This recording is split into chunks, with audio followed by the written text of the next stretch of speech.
Hey there, it's Spencer Hughes, and I have a pet peeve I would like to share with you. I have to get this one off my chest. It's going to drive me crazy if I don't.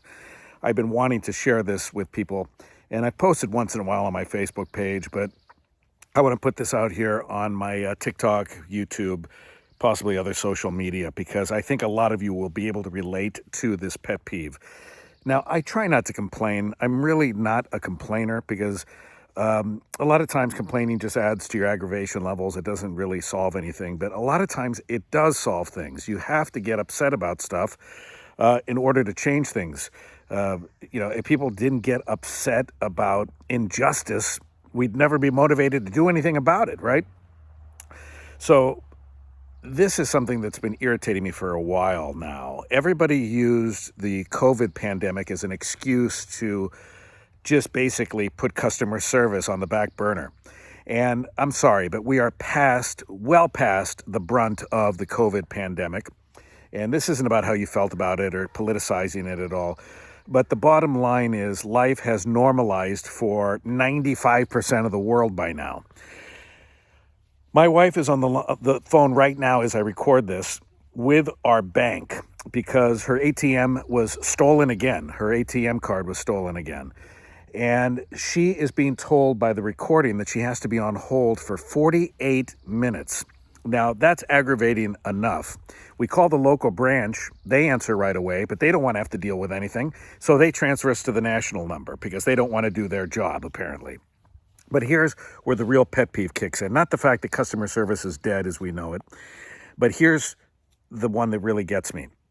How many times haven't you called a customer service number for a business, for a bank, for the local library, for anything you're trying to reach, anybody you're trying to reach, and you get at the very beginning of the message, "We're sorry, but we are experiencing longer than average wait times. Thanks for your patience. Your hold is 17 days," or whatever it is. I exaggerate the 17 days part, but I am telling you, 100%, it's not even 99%, 100% of the numbers that I call, and I get some kind of a voicemail tree or whatever, that's how they answer. "We are experiencing longer than average wait times."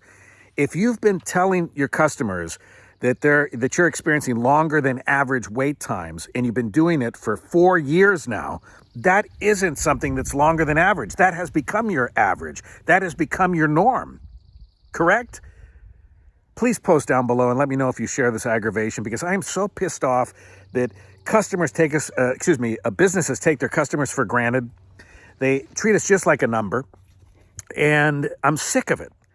Stop using it as an excuse. What you need to do is to start effing hiring more people to answer your freaking phones is what you need to do. I'm really trying to do these videos without swearing. But I'm not against it once in a while. Trust me, I will drop an F-bomb when it's warranted, okay?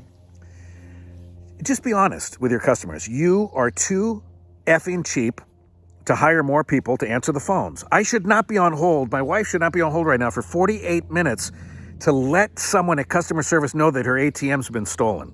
I mean, how many more purchases can be made in 48 minutes? I remember back in the day when your card got stolen, you'd call an 800 number. They would answer on the second ring. Sometimes they'd answer after the first ring, and it was a human being. Boy, I'm really dating myself for you young folks here on social media. You don't know these days. You don't know that when you used to call an 800 number, they would answer the freaking phone. They wouldn't put you on hold for 48 minutes or for 2 hours.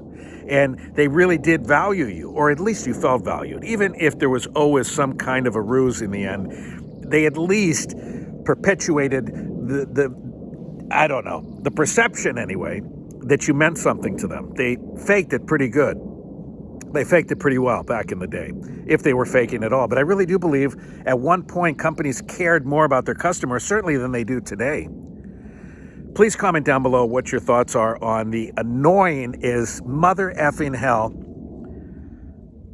message. "We are experiencing longer than average wait times." No, you're not.